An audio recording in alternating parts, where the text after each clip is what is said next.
Don, you are getting tons of emails, questions about your books, but you don't see people. What if I put together a conference and we invited people to come and you could speak to people, you could interact with them? You know, the people want to ask you questions. I said, okay, well, you know, I'll give it a try. She rented the Armory Theater in downtown Portland, 700 seats in the theater, and we held this conference. We emailed my measly little email list. I knew nothing about social media. I knew nothing about collecting email addresses. I knew nothing about sales funnels. I knew nothing about any of that. I was a memoirist. I was an artist. And so we rented the Armory Theater. We sent out an email to the measly little email list that I'd collected, and 350 people showed up at the conference in a 700-seat room. The room was definitely half empty. Now, even though I'm an artist at the time, I'm still kind of driven and I want to win. And I saw that as a failure. I just looked out and saw 350 empty seats, but I loved delivering the conference. I discovered something new about myself. I like being a professor. I like teaching. And so I taught all this stuff. And we sent out a survey to the 350 people who did show up. We said, hey, if we ever did this again, would you be interested in coming back and telling a friend? All of them said yes. Problem solved, right? If you build it, they will come is a lie. So I did another conference and we sent out an email, and of course everybody said they would invite their friends. So I'm like, problem solved. We do the next conference, 350 people in the audience, 350 empty seats. I realized I got a problem.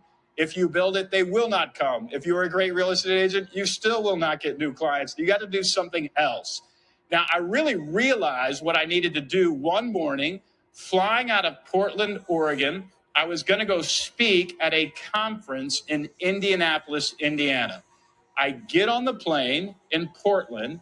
I'm walking up the aisle and I see my seat, and next to my empty seat is a gentleman who is reading my latest memoir. Now, this, I had never seen any of my books in the wild before. I was very excited. And I sit down next to the guy. Now, my picture's on the back cover of the book. So I jokingly say, what do you think of that book? Do you like that book? He looks up to me and he says, I love this book. It's the third time I've read this book. In fact, I'm really excited because I am flying to Indianapolis where this gentleman is speaking tonight. And I thought, well, so am I, you know. So I sit down and I start talking to him like, this is going to be really funny. Like in a minute, he's going to get it. And about 5 minutes later, I realized he's not going to get it. But I dug myself into a hole, you know, because I didn't know how to say, okay, I'm just joking. I am the guy.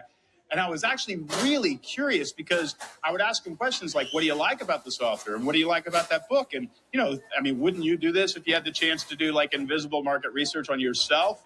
So I asked him, and he keeps saying things like, well, I mean, you kind of have to read him to understand. He's got like a witty sense of humor. You know, he's kind of the lovable loser. And I'm like, lovable what? The point is this. The more I listen to him talk about my books or my brand or whatever you want to call it, the more I listen to him, the less I wanted to read my books or hear myself speak. I didn't even want to go to Indianapolis anymore.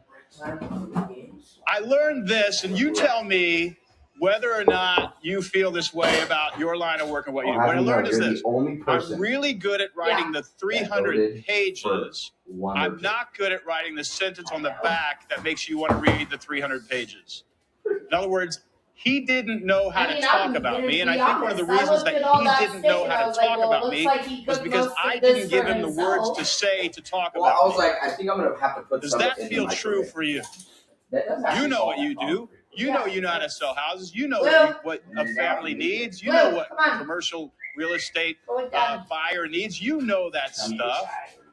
But you don't know how to say it in such a way that somebody can pass it to somebody else and say it very easily so that word begins to spread about you.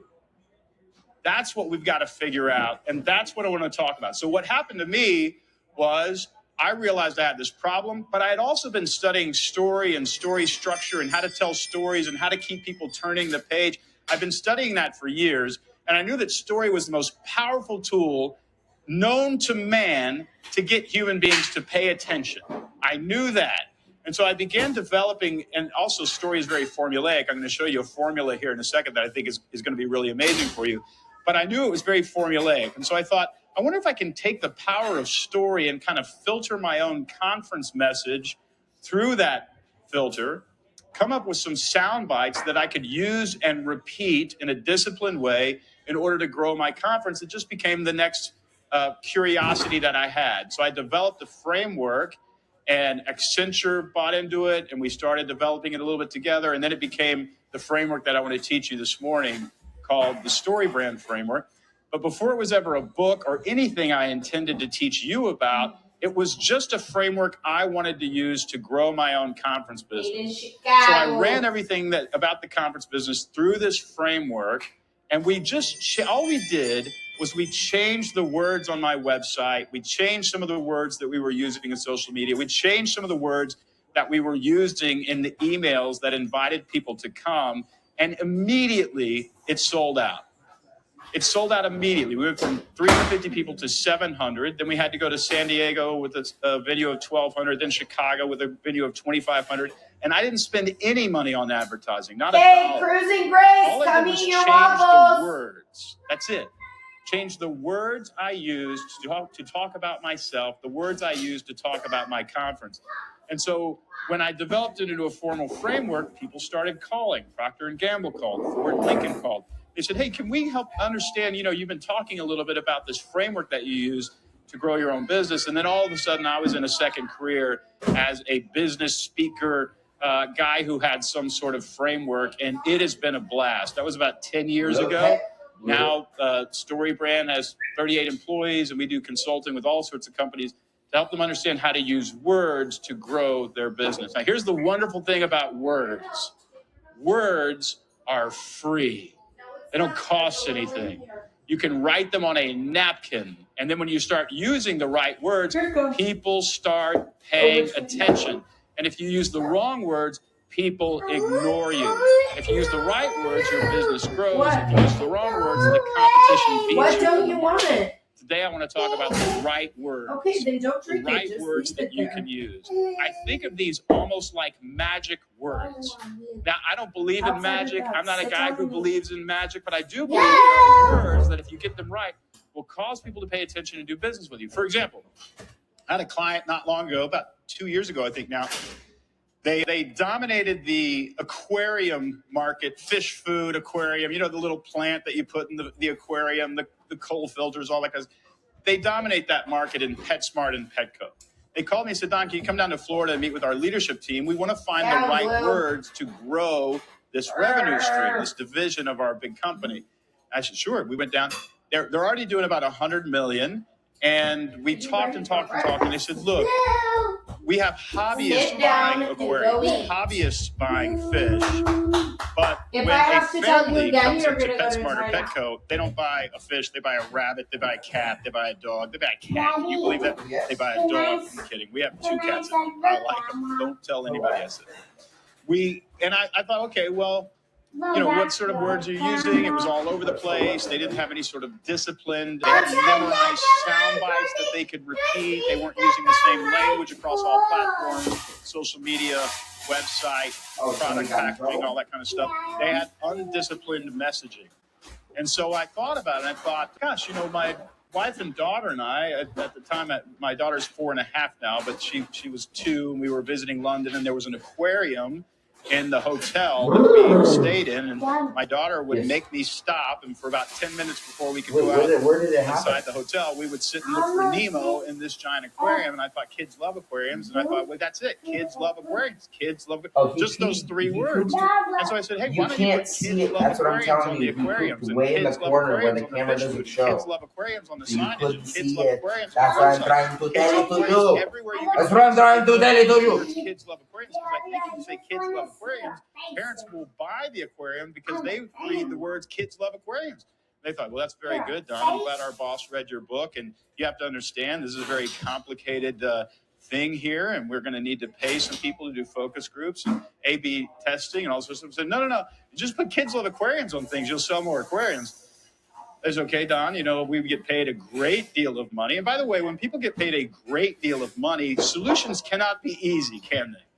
Turns out solutions are very easy. Kids love aquariums. We'll sell aquariums. Go figure that. So I told Mark, I said, look, hey, would you just please test market this in one market? Just put kids love aquariums things. Just please, it doesn't cost a lot of money. You just put the words there. He said, Don, I promise you I'll do it. About 5 months later, I get a call. He says, Don, can I come to Nashville? I want to talk to you about the results of our test market. I said, well, can you just tell me on the phone? No, I want to tell you in person. I'm thinking, okay, this is either bad news, like he wants his money back from the consulting, or it's good news, and he won't tell me. So he says, let's go. And like a week later, I'm wondering, okay, I hope that worked. And he comes into my office. We sit around. I'm like, Mark, you got to tell me. Like, how did it work? He goes, I just wanted to tell you in person. 99% increase in sales. Why? But think about why. I don't think it's easy to understand. It tells me what I want to know. Are my kids going to like this? It speaks to my need. I need something my kids will like. Kids love aquariums. To me, $100 million for 3 words is called magic very words. Nice to your sister this morning. Don't you think? I mean, the word abracadabra literally translates into speak something into existence. And what I want to help you do this morning is figure out what's your abracadabra. What's the word that you need to use? What are the words that you need to use and repeat so that you can beat the competition, so that you can be 5 mile famous in your region, so that you can be the one person everybody thinks about when they are thinking about buying or selling a house? What are those words for you? What are the magic words? Well, I want to start with what are not the magic words. Any words that are confusing, any words that are hard to understand, any words that are hard to repeat, these are not magic words. Why? Because the confused mind says no. If I have any cognitive dissonance whatsoever about why you would be valuable to me, I'm not going to do business with you. And I don't even know why I'm not going to do business with you, but I'm not going to do business with you. What do we need are words with low cognitive load. Low cognitive load are words that you can use that nobody has to think very hard to understand. What is it that you're saying? What is it that you mean? What is it that, if I have to try to figure out what you're saying, I'm not going to give you that time. And most business leaders talk over their customers' heads. They use clever, complicated, or nuanced language. The result, people tune out. Nobody wants to think. Nobody wants to think. They just want to feel like they understand. Now, listen, I'm going to use a political example. I'm not a very political guy. I have served on a White House task force with some Democrats. I've consulted with some Republicans. But quite honestly, I think the biggest 2 problems in the United States of America are the Republicans and the Democrats. I think without those 2, we're doing fine. You and I are fine. It's them. So, but because I'm a messaging guy, I do get called a lot on immigration reform or China deterrence or something like that. And I really love our country, and so I love going in and helping. I got a call years ago from the Jeb Bush campaign. Jeb Bush was running for president. He was losing in the primary to this television personality who kind of been blowing up. And they said, hey, can you come in? We just want to help understand the framework. So I go in and I start talking about the framework, start talking about low cognitive load, the need for low cognitive load. Now, this candidate, Jeb Bush, had written a book on immigration. He had written a book on education. And quite honestly, I really liked him. He was very thoughtful. He understood the issues. And he was getting beat, though, by a guy who was just using bumper stickers. So a book on education, a book on immigration versus Make America Great Again or Build a Wall. Who wins? Low cognitive load will win every time. And what this means is we do not choose the best candidates. We do not choose the best products. We choose the ones that we can understand the fastest. If I can understand how you are valuable to me in less than a second, I will do business with you over somebody else who may be way more valuable to me. The words will win. The words will win. Not the product, the words. Not the value, the words. Now, is it wrong for us to have the right words and the value? Yes, it's wrong, but it's a reality. So part of my job is to help the good guys get the microphone. Part of my job is to help people who offer the real value to actually communicate it in such a way that people can understand. Because often the best people, the best leaders, the best real estate agents are losing to the ones who aren't the best, because the ones who aren't the best actually know how to use the words. So By the time we're done here in about 40 more minutes, you're going to understand how to use words to grow your real estate business. The problem is cognitive load is too high. Who is it? The rule is this. The lower the cognitive load, the more people place orders. You are not dressed. You just took off one shirt. You are probably talking over your clients' heads. I'll give Grace You're probably so close to your business that you're assuming they know more about what you can offer than they actually do. You may be making the enormous mistake of trying to sound What's smart. not fair is how many times I have to ask you to do something. Trying to sound authoritative is not a good idea. The lower the cognitive load, the more people place orders. Now, I'm going to show you a tool. I'm going to teach you a tool that is going to help you deliver low cognitive load messages. There are a series of sound bites that you can use, and these sound bites will effectively invite your customer into a story. Why am I so obsessed with story? Why do I like stories so much? I'll tell you why. 30% of the time that a human being is walking around the planet, 30% of the time, they are daydreaming. Human beings daydream 30% of the time. And the reason they daydream 30% of the time is because you tend to daydream when nothing being spoken, nothing being talked about, nothing that you're watching, nothing that you're doing has anything to do with helping you survive. And so when you can't find any resource or conversation that's going to help you survive, your brain says, you know what, we don't need any of this. Let's just daydream. Let's just tune out. No more milk. Except you could have another when waffle. you encounter a story. When you turn on Harry Potter, or you open that Harry Potter book, and if you drink the milk now, you're not going to have any for tonight. You're binging on Netflix, your brain will not daydream. It will pay attention for 30 minutes, for an hour, for 3 hours. God forbid you start Ted Lasso on a weekend. You're not going to daydream all weekend, right? You're going to eat ice cream. You're going to watch Ted Lasso. It is the most powerful tool known to man to captivate people's attention is story and story structure. Now, I'm going to show you how stories work. This is a 2,500-year-old framework. It has not stopped working. It is not going to stop working. It is the most powerful tool known to man to get attention, and you can employ it to grow your business. We'll see. Now, I'm going to do something that's not good. I'm going to ruin stories for you forever because stories are, in fact, very formulaic. There are many scholars who believe there are only 7 stories that get told. It's the same 7 stories that have always been told. And if you understand these stories and you understand the framework behind these stories, you can pretty much predict what is going to happen in any movie that you see. In fact, my wife hates going to movies with me now because she knows at some point I'm going to elbow her and go, that guy dies in 31 minutes. And he does. Every time. They are ridiculously formulaic. But here's the good news.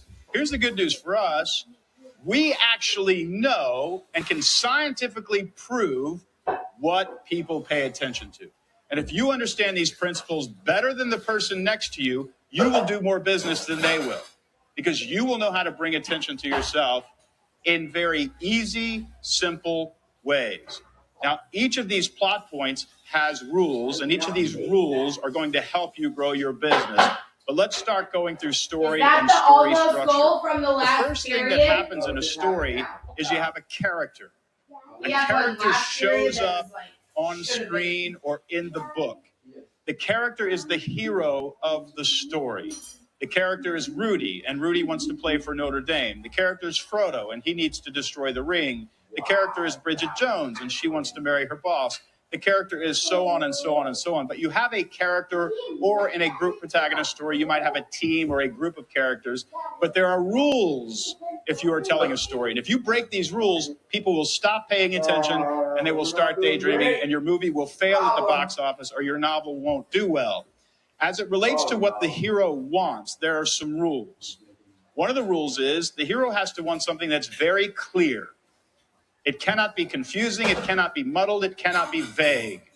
If I said to you, hey, you guys want to skip the rest of the day, there's a theater across the street, and there's a new movie out about a guy looking for fulfillment. Is this an interesting movie to you? Cruz, interesting proposition. Are you dressed? What if I said to you, hey, do you want to skip the rest of the day? There's a new movie out. Another one of Liam Neeson's daughters has been kidnapped. And eat the second waffle that you asked. And we got to go find out.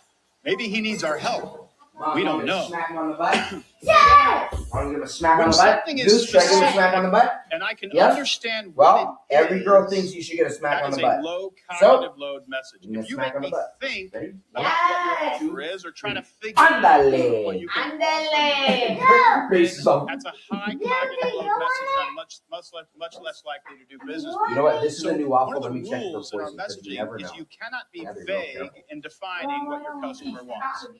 You cannot be vague. You cannot be elusive. It has to be incredibly clear. Kids love aquariums is a zero cognitive load message. You want to be super clear about what the customer wants. Here's another rule in screenplay. This one might even be even harder. It's also a rule in business. There can't be too many things that the world wants. If I'm watching a movie and Jason Bourne wants to know who he really is, and he wants to lose 30 pounds, and he wants to marry the girl, and he wants to adopt a cat, I have completely lost the plot of this movie because the movie is about the hero wanting too many things. And what I mean by that is you, as a real estate agent, you need to identify the one thing that a customer could want that they need to come to you for. And you need to own it. Either a family dream home or whatever it is, or the location, whatever that is, you need to own that one thing because your story is about heroes, and your heroes are the customers, by the way. Your story is about heroes, and you're experts at getting heroes what they want. For me, for the last 10 years, I've put effort in and wrote a lot of books and done a lot of consulting and speaking like this to own the space of clarifying your message. If your message is muddled and unclear, I'm the guy you go to get that message clear. And because I'm the guy, because I've sort of taken that space and put myself out there. But then Now, if I were the guy who helped you clarify your message, but I can also help you with commercial real estate, and I can also help you manage your team, and I can also help you figure out what your gifting is and what you're strong at, do you think I have as big of a business as I do now? I do not. I've niched down. This is, if you want this, you come to me to get this. And it's incredibly powerful to own that space. In fact, when you own a space and you can solve a certain problem and you're able to articulate that, people assume you're even more important than you actually are. I will test this sometimes. If I'm on an airplane, I won't tell anybody what I do because they open up their laptop, they want me to look at their website and all that kind of stuff. But one time I was visiting a client outside of the Baltimore airport, and I land in Baltimore, and I'm like, it's a 4-minute Uber drive to Fort Bragg, which is where I'm going that day. And the guy alone, awesome. And so Christian, found out his name later, is my Uber driver. And Christian makes the casual conversation Uber drivers make. Don, what brings you to town? Pleasure, business? I said, business. He said, what do you do? Now, what do you do is it's an amazing opportunity to grow your business when somebody says, what do you do? Never say I'm a real estate agent. You actually want to put that second. What you want to lead with is the problem that you solve and then say you're a real estate agent. So I know this because I want to invite Christian into a story in which he plays a hero and potentially I can be his guide helping him win the day. I know this brings a lot of attention, but I want to test it because I want to make sure the stuff I'm teaching from stages like this is actually true. He says, Don, what sort of business are you in? I said, well, let's see if this works. A lot of people, a lot of leaders, they have ideas, they have products, they have things they want to get out there into the public, but they don't know how to talk about them in order to get people to pay attention. When they don't know how to talk about what they do, they call me, and I give them the words to use so that people are attracted to them and whatever their idea is so they can sell more of that product or get that thing passed or whatever it is. And Christian turns down the radio. And I go, okay, here we go. He says, Don, you are a very important person. And I said, tell my wife. Hold on, Blue. In fact, tell me more. Daddy. And Christian says, Don, I need your help. I've got to clarify my message. Now, we are going to the gates of national security. We do not have time for a consulting gig. And we get right up close to the gates, and Christian pulls over on the side of the road. He won't go through the gates of the NSA. And I'm thinking, Christian, this is not the time or the place to have this conversation. Guys are looking at a car, with their AK-47s, and I was Chris says, no, Don, I gotta get your help. I'm like, okay, are you in business? Do you have some sort of business? You have some side gig? What do you need help with? He goes, no. He goes, I've got to break up with my girlfriend. I got to do it tonight, and I don't know how to word it. And I don't want to have it. Now I'm torn because we could get shot, but I'm really curious about what's going on with Christian and his girlfriend. Anyway, he talks to me about it. I give him some help. I'm quite honest, she's better without him. But we talk a little bit. My point is this: when you actually position the customer as the hero in the story and yourself as the guide helping them solve a problem, people think you're way more important than you actually are. I mean, you're not just a real estate agent. You're somebody who solves the problem of we are not in our dream home, and the problem of I don't want to go the rest of my life without living in a home that I love, and the problem of we're in the wrong school zone, and the problem of when you are somebody who solves a problem, you are much more valuable. So we need to know what is it that the customer wants. We need to identify one thing, but we also need to understand the second principle, and that's this: everybody is doing business with you to solve a problem. You are only as important, you are only as respected, you are only as admired as your ability to solve a problem. Period. You need to own a problem. This, by the way, this plot point, this principle of messaging, this soundbite in which you identify the problem that you solve is more important than any of the other sound bites. Every story is about a hero trying to solve a problem. Every story. And without the problem, there is no story. If you're watching a movie and no problem ever comes up, you start wondering, what is this movie about? And pretty soon you start daydreaming. But you'll notice something when you watch a movie, when you read a novel, within seconds, within 30 seconds, within a minute, there's a problem. The hero can't get what they want. They don't have what they want. And that creates what's called an open story loop that keeps you paying attention so you can find out what that hero actually wants. Now, let's apply this to business. Let's say you're at a cocktail party. Let's say you talk to two people at this party, an hour apart. They both do the same thing. They offer the same service at the same price. You say to one, what do you do? They say, well, I'm an at-home chef. I come to your house and cook. You're going to say, oh, that's interesting. Where'd you learn to cook? What are your favorite restaurants in town? How do you make a good hollandaise sauce? You're going to have casual conversation with this person. Now, an hour later, you meet somebody else, same service, same price, same quality, same value, same everything. You say to them, what do you do? They say, well, you know how most families don't eat together anymore? And when they do, they don't eat healthy? I'm an at-home chef. I come to your house and cook. I cook for you so your family can actually connect and talk to each other over dinner. You're not busy making the meal, shopping for the meal, or cleaning the kitchen. I let you connect with your family over a healthy meal once a week. I'm an at-home chef. Who's going to do more business, Chef 1 or Chef 2? Chef 2. We would all agree. Chef 2 is not going to do more business. They're going to do all the business.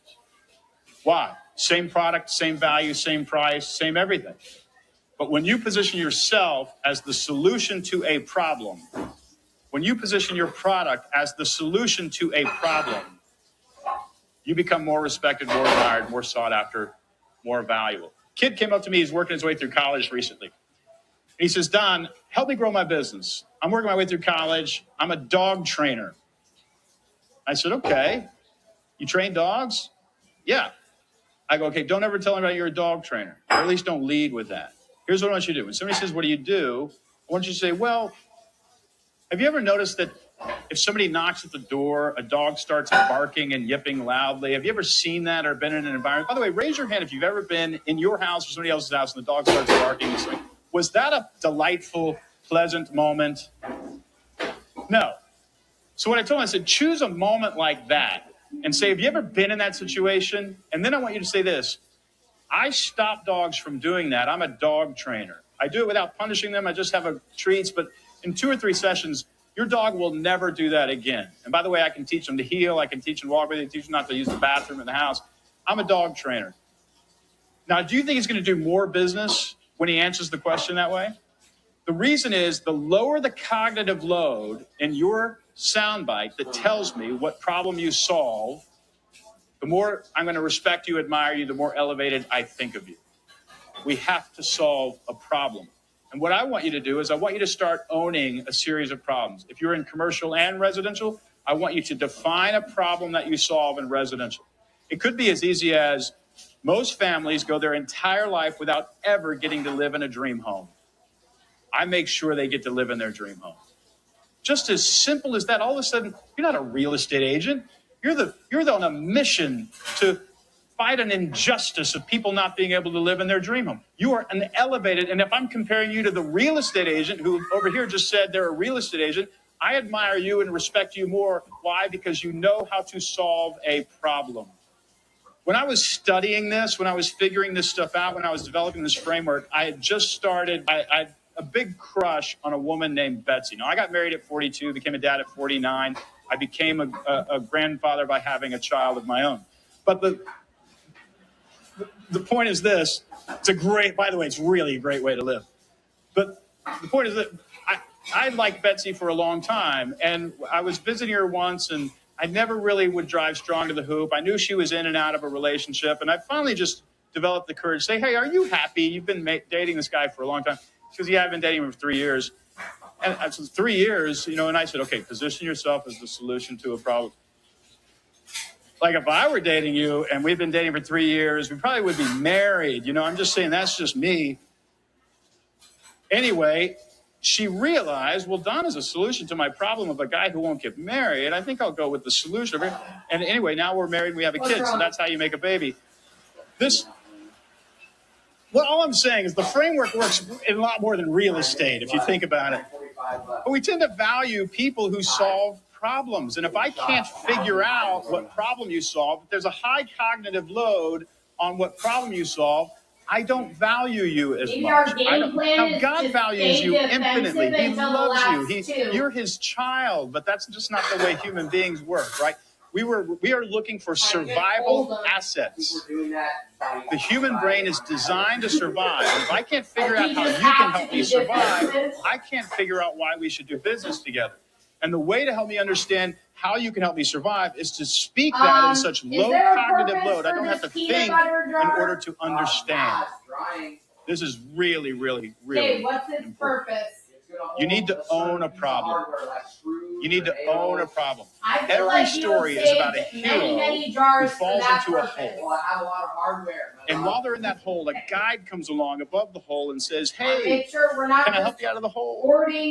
And then you throw a rope down, which is your product, and the hero climbs out of the hole, so now they are out of the hole. That's every movie you've ever seen. That's every novel you've ever read. That's every television show you have ever watched.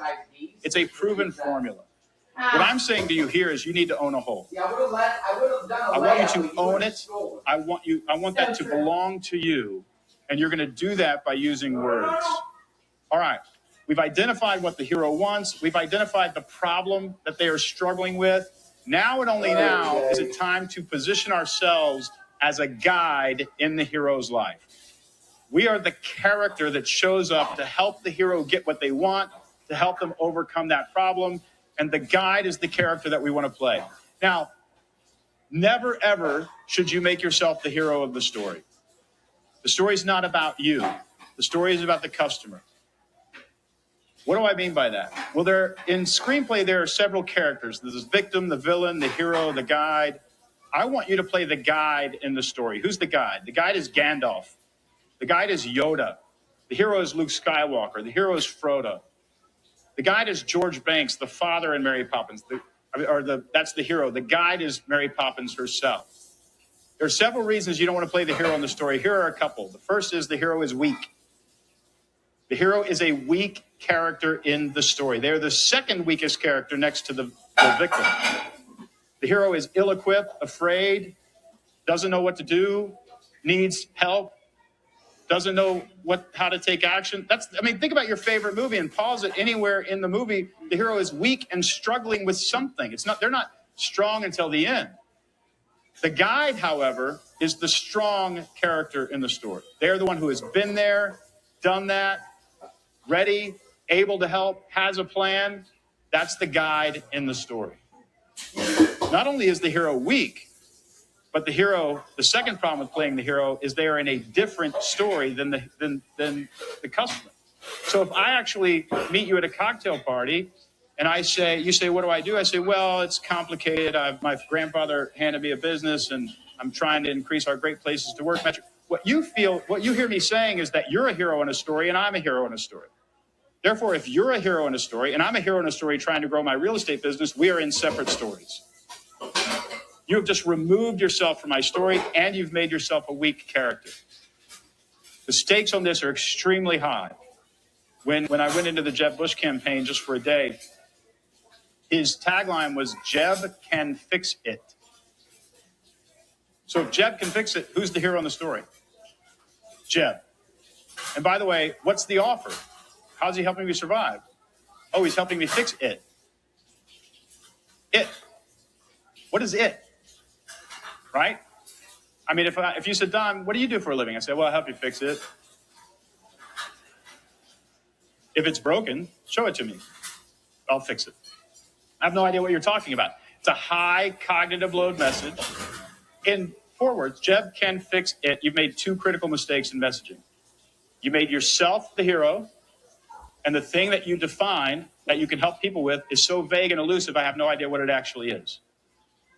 Now, nobody knows that you've broken those 2 rules. What they do know is this doesn't make any sense to me. I'm going to move on to somebody who makes sense, who has a clear offer, which is exactly what happened in that campaign, and it's happening to you as a real estate agent.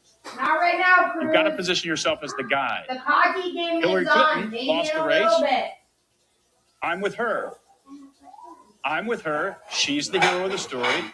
And I'm with her doing what? Going where? Driving around in a minivan. I have no idea what we're doing, but I'm with her. That, my friends, is how you lose a race. And it's how you shrink a business rather than grow a business. You were elusive. If she would have just said she's with us, I think she would have won. That's simple. Why? Because I am looking for a survival asset. I'm looking for somebody who gets me something that helps me survive, and you keep talking about yourself.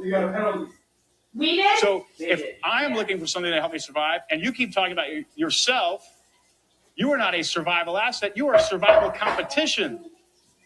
You are actually a liability to me because you keep talking about yourself and how you're trying to grow a real estate business and how great you are in real estate. I need you to talk about my problems and helping me solve a problem because this world is very hard. This world is very hostile. I'm very overwhelmed. I'm frustrated. I'm afraid I'm not going to get the house that I want. And I need you to help me understand that you are the person to help me solve this Way to wear that, buddy. So there are 2 rules on playing the guide. First, empathy. Empathize with your customer. Whenever your customer says, if I were working with a new client and I were at their current house, the one that they're selling, I'm going to help them sell that house and find a new house. One of the first things I'm going to ask is, what do you hate about this house? Why are you leaving this house? Okay. Hold on, because I'm heating up the grease and the cast Takes you back in the irons master bathroom. so I can pour One it sink into in the master bathroom. Have you seen my husband? 1 sink? This is insane. We need 2 sinks. I'm going to stop right there.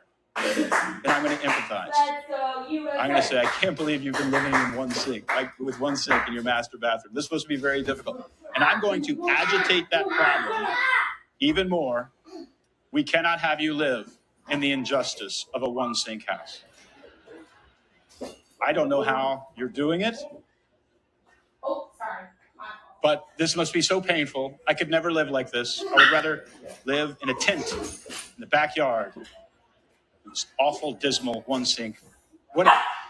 You empathize. I feel for you, right? Empathy is incredibly powerful to position yourself as the guide in the hero's life, the strong, compassionate force that is going to help me out of this hole. Never pass up an opportunity to empathize. Back to politics. Remember Bill Clinton? I feel your pain. Remember that? Got him elected president. Empathy, empathy, empathy. The next thing is competency. So you can't just be empathetic. You have to also be very, very good at getting heroes out of that hole. Never apologize for being good. Never. No, buddy, I gotta do this. What you'll notice in screenplays is that Mary Poppins and the Guide and Yoda and Gandalf and all those guys, they never change. They are strong at the beginning, strong in the middle, strong at the end. Now, they can have faults, but they can't have a fault in their area of expertise. Haymitch in the Hunger Games can be an alcoholic and have all sorts of volatile personalities, but he cannot lack competency in terms of winning the Hunger Games. He has to be competent. We trust people, in other words, who are incredibly compassionate and empathetic toward the problem that I'm in, and we trust people who are competent at getting me out.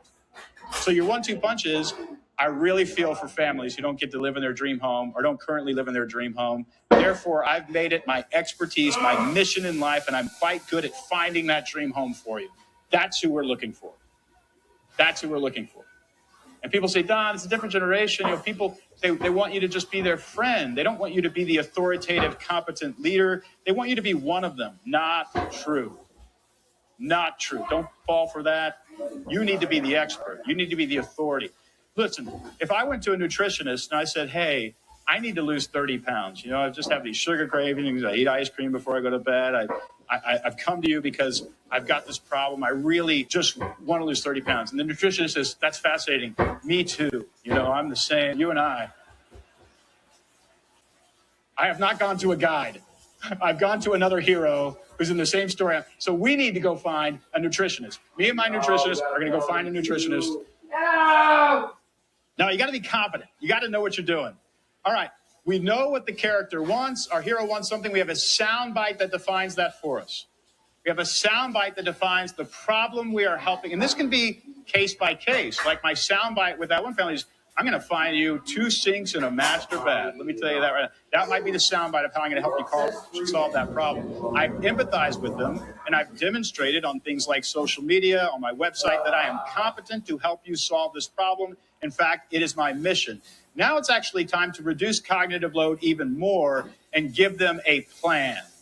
The plan is the soundbite where we identify a really simple 3-step solution to getting them from their problem to the life that they want to live.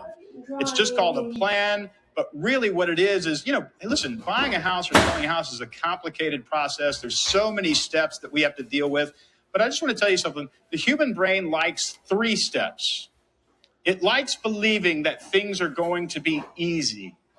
It also does not like a black box investment. Buyers don't like to wonder how this journey is going to go. They don't like to be confused about what's in my future, especially if it's a first house or something like that. You guys, what you want to do is you want to say, hey, look, the way I get you into your dream home is just a 3-step process. First, we just assess what your dream home should be, what the price range should be, what's realistic for you, all that kind of stuff. We do an intake. Second, we go search. And I'm going to search like mad. I'm going to find houses that you couldn't find on Zillow. I'm going to find houses that other real estate agents won't show you because I got my ways. But I'm going to find you that dream house. We're going to start looking at them. We're going to narrow them down. That's phase 2. Phase 3, we're going to work with the bank. We're going to work with the mortgage company. We're going to work with you. We're going to get you into that house. So it's a 3-phase process. Now, is it really a 3-phase process? No, it's like a 750-phase process. But what your customer needs to know is we're going to do these 3 things. It's pretty simple. I'm going to guide you through it. And what happens in their mind is the cognitive load goes away from this is a complicated process to apparently, I didn't realize this is an easy process. And my guide is going to help me do this. 3-step plan. You can even put it on your website. Here's how I work with people. 1, 2, 3. It's as easy as finding your dream house is as easy as 1, 2, 3. And that's your personal proprietary 3-step plan for helping you find a dream house. I've seen businesses double when they just took a complicated process and turned it into 3 phases and stuck it on their website and then communicated, because what it did was it took away that black box investment feeling of I don't know where we're going or how this is going to work. 3 steps is the 4th soundbite that you need. Next, you need a call to action. Now that we've identified what our customer wants, we've identified and we've owned a problem, we've owned a hole in the hero's story, we're the experts at getting you out of this hole, we've positioned ourselves as the guide with empathy and competency, we've given them a 3-step plan. Now and only now is it time to say, I want you to do business with me and only me. Now, raise your hand in a room like this. I think there's going to be a lot of you. But raise your hand if you love asking for the money. Raise your hand. Okay, see, I have like what? About 3% of the room. We have a name for these people. We call them wealthy. We call them rich. Yeah. I am not one of those people, by the way. I don't like asking for the money. However, it's really important. It's really important to ask people to commit to you. I learned how to ask for the money about 8 or 10 years ago. And it has changed my life. It's made me personally millions of dollars, what I'm about to teach you about asking for the money. I learned it in, of all places, Israel. I was over there doing messaging for a big archaeological dig. It was a fun gig. Occasionally you get these really fun gigs. And I was over there working on this thing. We got to go in tunnels underneath the city of David, all kinds of fun stuff in Israel.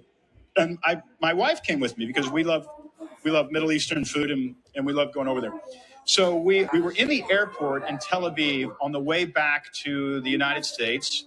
And you know how it is when you're in an airport with your spouse and she'll watch the bags for a little bit so you can walk around, and you watch the bags so she can walk around. So Betsy said, I'll watch the bags, you walk around first. And I started walking around. And I saw a jewelry store. You know, these international airports are like malls. There was a jewelry store, and they had a bunch of watches.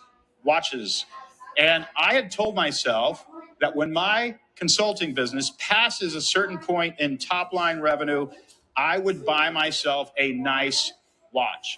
Now, I grew up dirt poor. We stood in line for government cheese. We had no money. My wife would roll over, my mother would roll over in her grave if she thought I spent a lot of money on a watch. Since then, by the way, I've gone to therapy. I have a lot of nice watches. But at the time, it was like some cognitive dissonance about buying a nice watch. So I'm walking around. Here's this watch kiosk. I go over and looking at watches, and I'm like, can I see this one? I put it on my wrist. Now, this is an $800 watch. This is not like a really nice watch. But I had told myself I'm going to buy myself a nice watch. It had been 2 years, and I was still looking, right? 2 freaking years. Oh, my gosh. So he says to me, Don, you like that watch? I said, yeah, I actually like this watch. He goes, what makes you want this watch? Is it a special occasion? I said, well, I mean, quite honestly, I built this little company. I never thought I could do anything like that. And I told myself if I passed a certain line of revenue, I would actually buy myself a watch. He said, great. He said, well, you want to box it up for you?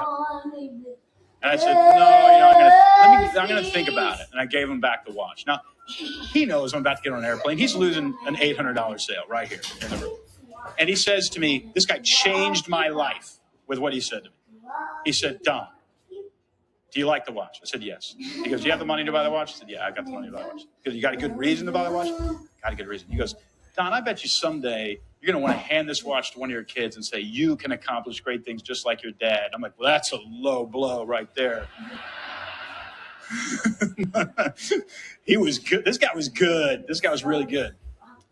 And he said, Don, if you want to buy a watch to commemorate the fact that you accomplished something really great, I think that watch is the right decision. Would you like for me to box it up? And I went, yes. I want you. Yeah. He also had a pocket watch that he was sort of doing like this with. What did he do? I bought the watch. I still like the watch. I have watches that cost a lot more than that now. But I bought the watch. I've never regretted it. I wasn't manipulated into anything. He just talked me into doing something I already wanted to do. That's all he did. What he did was not ask for the money. What he did was he gave me permission. He said, this is the right decision. A lot of times when we're dealing with a client and it's a big decision and we don't know, especially something complicated like real estate, especially with a life change like that, the cognitive dissonance is enormous. And I'm wondering one thing. Is this the right decision? Now, you are my guide. You have established yourself as my guide by doing the things that I've asked you to do here. I know you're the expert getting me out of this hole. And I'm going to borrow your confidence. Because when you say, look, I know, listen, I closed on a $10 million commercial building Friday of this past week. My real estate agent has been my guide in the process of everything I've ever bought. I probably asked him 5 times, Alan, is this a good decision? Don, this is a great decision. In Nashville, Tennessee, that building's only going up. It's fantastic. And I kept going back because the cognitive dissonance was, well, hey, I could lose everything here. I could lose a lot of money. And my guide kept affirming, this is the right decision. This is the right decision. And because of that, closed on the building. He got a giant payoff. And I'm loving life, and I'm glad he could help me through that. But I want you to understand, if somebody says, hey, I'm going to think about it, that's you thinking that they're saying no passive aggressively. That is not what they are doing. I want you to understand that. That is not what your client is doing. What your client is doing is saying, I want to think about it. Well, what does I want to think about it mean? I want to think about it means I'm going to go away.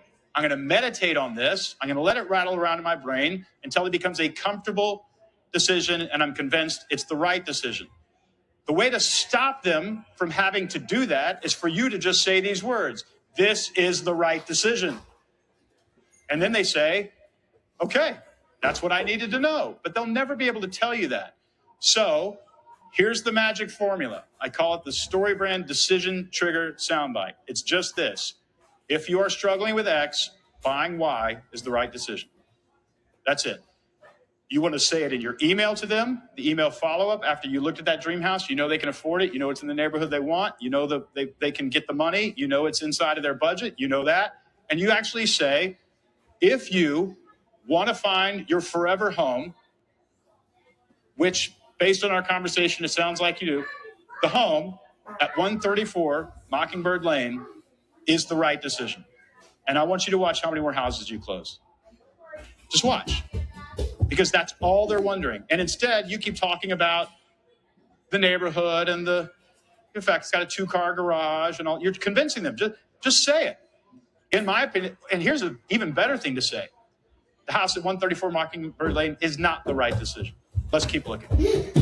Because you are my guide, and you will earn enormous amounts of trust if you say, hey, I don't think this house is the right decision for you guys. I think this house is the right decision. Let me tell you why. Let's go through. That's how you ask for the money. When I look at your website, I see passive-aggressive, weak ways of asking for the money. You know, if I look at your website, you might say something like learn more, or get started. Those are passive-aggressive, soft. It makes you look weak. It makes you look like you don't believe in yourself. If you and I were at a cocktail party and I said, learn more, would you be remotely interested in continuing this conversation? No, it's weird. It's weird at a cocktail party. It's weird, right? Oh, it is? Yeah. All right, the final 2 sound bites that you need. And these are sound bites for your website. These are sound bites for your lead generators, for your social media. These are sound bites that you use in casual conversation. This is a language that you want to learn. The language of inviting people into a story and playing their guide is a language that you want to master. The final sound bites are a vision of a better future and a warning about what will happen if you don't use me as a real estate agent. So the vision of a better future is opening a story loop in the customer's mind of an obligatory scene. If I do business with you, I'm going to find my dream house. Listen, after somebody spends an hour with you for the first time, if they are considering you as their agent, and you leave, I should be able to go to them and I should be able to say, hey, what's the one idea that this person is going to be able to get you? They're going to say, oh, they're going to get me into my dream home. Why? Because you say, I specialize in helping families find their forever dream home. You've said it 25 times. It is the controlling idea of your communication platform. This is what I help you do. You own it, right? What you want to say is, Nancy, I like this house. I can see you in this house, washing your hands in one sink, washing your face in the other. Just let water run in both of them, just go back and forth, just splash water everywhere. I think your husband ought to use the sink in the garage. By the way, did you notice there's a sink in the garage? Give them a vision of living in that house. I could see you guys really enjoying Thanksgiving here when, those in-laws come in. I could see.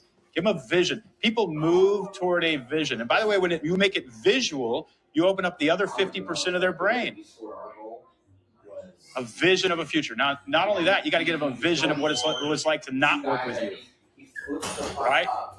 You could say things like, there's a lot of inventory that's not on Zillow. There's a lot of inventory that other real estate agents don't have access to, but I have access to it. There's a chance if you go with somebody else, you're never going to find that dream home. I don't think that chance exists with me. I'm going to find it for you. Now you put stakes in the game. Positive and negative stakes based on sound bites. Now here's the bottom line. All of your messaging for your social media, all of your messaging for your landing page, all of your messaging for your YouTube video should come from these 7 categories of sound bites. What does the hero want? What's the problem that we have to overcome to get them what they want? Have I positioned myself as the guide? What's the 3-step plan? Have I affirmed that buying this is the right decision? Have I warned them about a negative future if they don't do business with me? And have I warned them or let them know about a positive future if they do business with me. These are the 7 messages. Now, in my opinion, I should be able to print off your website, and I should be able to circle every word on your website, and it should come from one of these 7 categories. If the words on your website and your social media and even your conversation over dinner don't come from these 7 sound bites, I think the words that you're using are noise, confusing noise. These are the sound bites that invite customers into the story and make them the hero of the story and you the guide. All right, if you want to learn this more, there's 2 ways to do it. Keller Williams has bought you copies of this book. Make sure to grab it. Isn't that kind of them? Big round of applause for the folks who love you. There's a copy for every single person in this room. I don't exactly know where they are, but they're back there somewhere on a pallet, and you can grab those. Also, I send out a weekly email. It's not on YouTube, nowhere else you can find it. It's just a video in which I go through a soundbite campaign. So I talk about how Churchill won World War II using sound bites, how Kurt Signetti turned around Indiana football with sound bites, how, Domino's Pizza made a giant comeback using sound bites. And you're going to learn a lot about using sound bites to grow your business. If you scan that QR code, I'm going to pick one of you in the audience. We're going to get on a Zoom call. We're going to do your sound bites. We're going to overhaul your marketing. And then I'm going to email everybody else and show them what we did so that you know how a Keller Williams professional can use sound bites to grow their business. And I promise you, your business will grow if I do that for you. So grab that QR code. The bottom line is this. The words that you use will build your world. You thought it was the outfit. You thought it was the suit. You thought it was the smile. It's not smile. It's the words. And if you know how to invite customers into a story in which you play their guide and they play the hero and you help them win the day, your business will grow. Use the right words. God bless. I want to ask you a question. Yeah. Wasn't that awesome? Come on, make some noise for Donald Miller. So excited to know that Gabby's Now, before we let you go, I wanted to ask you a question about the ups and downs of success that you've experienced. When you think about the real estate market, obviously there's been some ups and there's obviously been some downs. I want to know, in your own career as a very successful person right now, how have you navigated a down season in your life as real estate agents are sometimes feeling that pressure and sometimes wondering when will it be up again? Listen, the only time in my life, Ryan, I'm sure everybody in the audience and you can identify with this, the only seasons of what I call punctuated evolution, that is very fast growth, have been seasons of pain. That's it. Never, ever waste a season of pain. If you'll find that if orders are down and interest is down, all of a sudden you're working harder on your social media, you're making your website better, putting yourself out there more. It's funny how pain lights a candle under us, right? Yeah. And so I would say, no, you have an opportunity to learn more, grow more, all that kind of stuff. And you actually want to challenge yourself and say, hey, what does it look like? Because your mind will follow a confirmation bias. It's a downturn, orders are down, mortgage lending rates are not where we want them to be. Therefore, your mind will literally look for confirmation that your business is going to shrink. What if you just switched that? You said, but what if this was the most successful season of my entire career? What if? And as soon as you say, what if this would be the most successful season, you start seeing reasons it could be. Wow. And those reasons are everywhere, by the way. Absolutely everywhere. So I would just say, yes, my love. But how does that build? It's built with the words that you use. What if this was going to be the most successful season of my entire career? And suddenly you will start seeing confirmation that could happen. And I've used it 1,000 times, and it dictates your future. It's awesome. Thank you so much. We appreciate you. Thank you so much. Come on, once again for Donald Miller. Now, we are getting ready to head to lunch, but there are some instructions that you definitely need to pay attention to. You may have experienced some enhanced security today that you may not have been used to. Just so you're aware, there are some planned protests in Atlanta, and the World Congress Center and the city of Atlanta have been working together to just make sure that we all are safe and sound, which means when you leave, if you leave and have to come back through security, you need to factor that in, because We are starting at 1 o'clock on the dot with Gary V. You do not want to miss that. So plan accordingly, and we will see you back here again. You need to be back here at 1. And before you head to lunch, go ahead and check out this video. The neighborhoods that really define Charlotte. Style, convenience, and proximity. If you've been saying, I know I should do YouTube, but I don't know where to start, then this is your moment. In this breakout, we are walking through a clear 30-day roadmap to go from zero to inbound leads. No overthinking, no tech overwhelm, just exactly what to focus on and what to ignore. I'll be joined by Matt London and Jay White, and we are showing you how to build momentum fast. If you are truly ready to start YouTube, then you're not going to want to miss this.